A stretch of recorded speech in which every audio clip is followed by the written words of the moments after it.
Am I the asshole for telling my husband that my doctor knows more than him and refusing to forgive him? Hello, everyone. My husband and I have been married for 4 years and together for 6, and this is the very first huge argument we've ever had.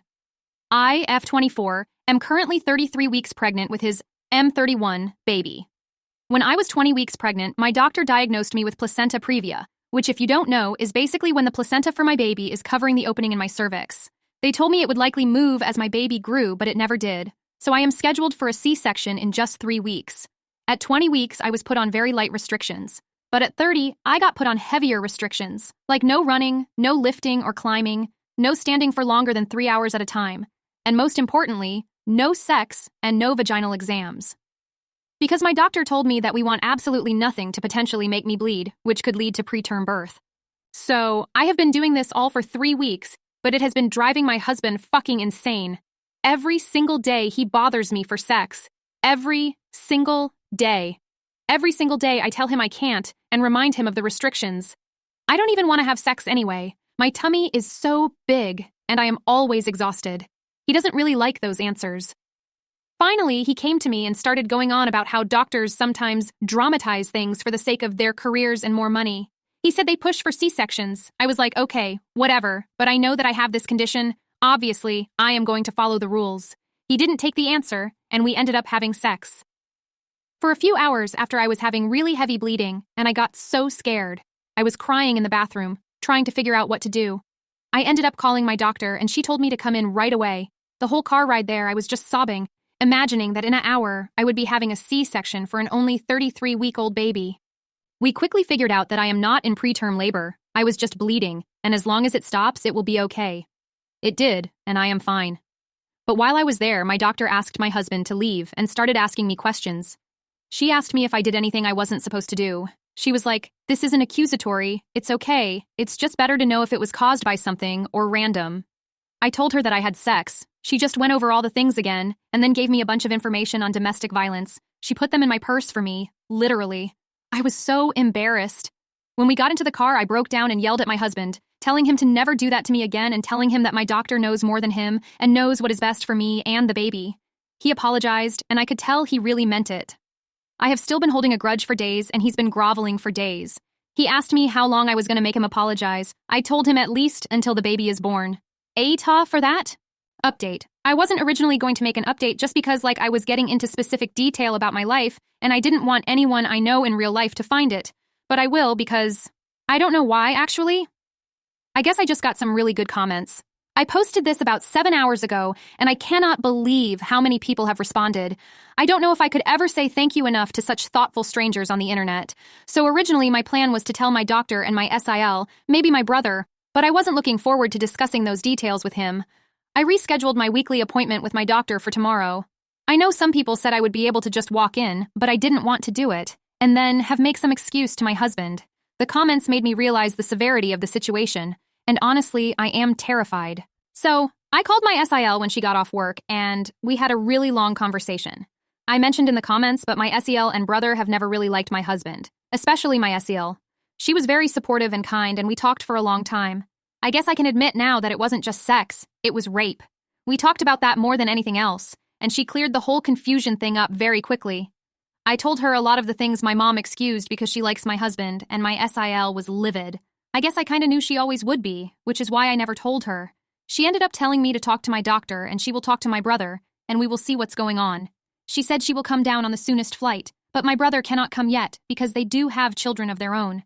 I was content with that, though, and my appointment with my doctor is tomorrow. So, my husband got home kinda early and saw how I was upset. I really was planning on getting myself together before he came home, but I did not have time.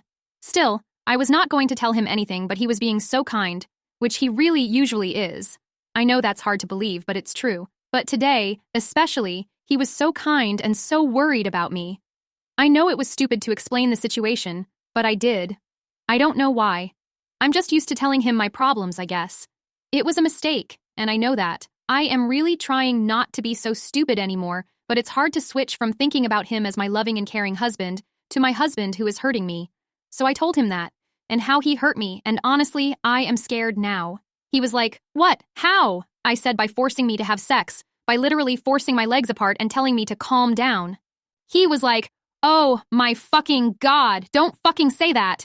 That's a crime, do you understand that? Do you understand you just accused me of martial rape?" And pushed me away from him. I started to apologize, and he started to say it was okay and do that thing where he acts like I'm dumb again. So I finally yeah, actually, I really do understand that now. It isn't right. And it is martial rape.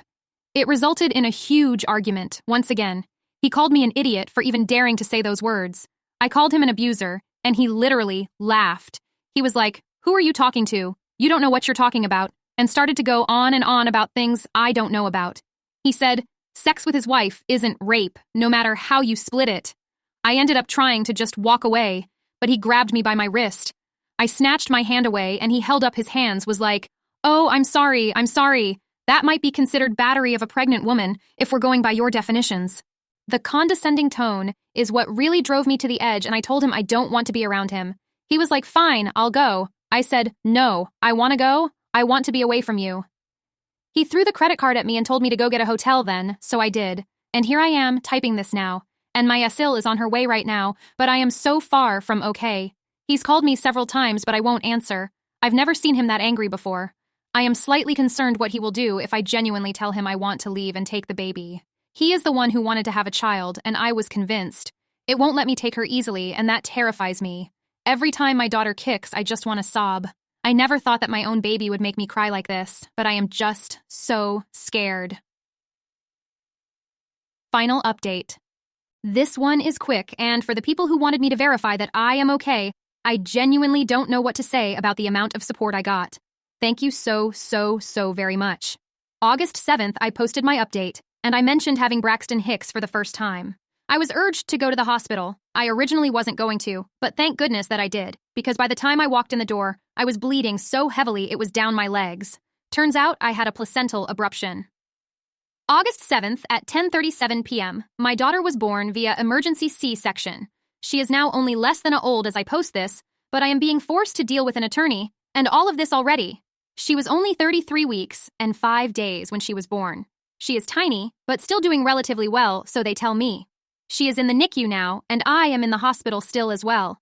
I have received lots of care, and while it is all scary and hard, seeing my daughter makes it better. I'm fine. I will be fine, and so will she. The nurses here are amazing, and the doctor told me as long as everything goes well, I get to take my daughter home in just a few weeks. As for my situation, my SIL came shortly after my daughter was born, and she's been by my side all day and very supportive. The attorney advised us to allow my husband visitation with my daughter while she is still in the NICU, so I did. I do not have a concern of him hurting our daughter while in the hospital or anything like that. I have received lots of supportive messages from his coworkers and his side of the family, so I am sure he is spinning the story that we are together and everything is fine. He is trying to act like that too. He's seen our daughter several times today, and I think that he was in the hospital with me during the C-section, but I am honestly not sure. He came up to my room this morning while the nurses were helping me take that first walk after the C-section. I was just emotional enough to let him in. I have to be honest and say it wasn't easy to try and hate him after all of this. I still let him comfort me and I still cried to him. But at the end, when he said, "You wouldn't have had to do this alone if you weren't acting that way," and grabbed my face to make me kiss him, it reminded me of why exactly I am doing this. So, yeah, I am not so sure what I'm going to do. Originally, I really wanted to have my daughter in my home state so that I could stay there with her and my SEL and brother, but I highly doubt my husband will allow me to take her there. My attorney says I have options, and the options are heavily in my favor, as I did what you all suggested and got the medical records of the rapes, including the one I posted about, and 2 more I went to the hospital for over the years, as well as in writing my doctor saying that my placental abruption was likely caused by trauma and stress, for custody and stuff like that, but likely only here where we currently live. Honestly, that's okay. Being able to briefly hold my baby and seeing her and loving her so much has replaced much else in my mind. I want to be safe, but I want her safe most of all. I won't do anything to put her in the situation I was in. She is only 16 hours old, and she is all I think about, and will ever think about for the rest of my life. I probably won't update again, as I am hoping they will let me spend more time with my daughter soon, but I just wanted to say that this whole post literally changed my life, and I cannot say thank you enough. If anyone else finds themselves in this sort of situation, I want to say do not be scared to speak up. And if anyone has survived it, you're so brave. Thank you.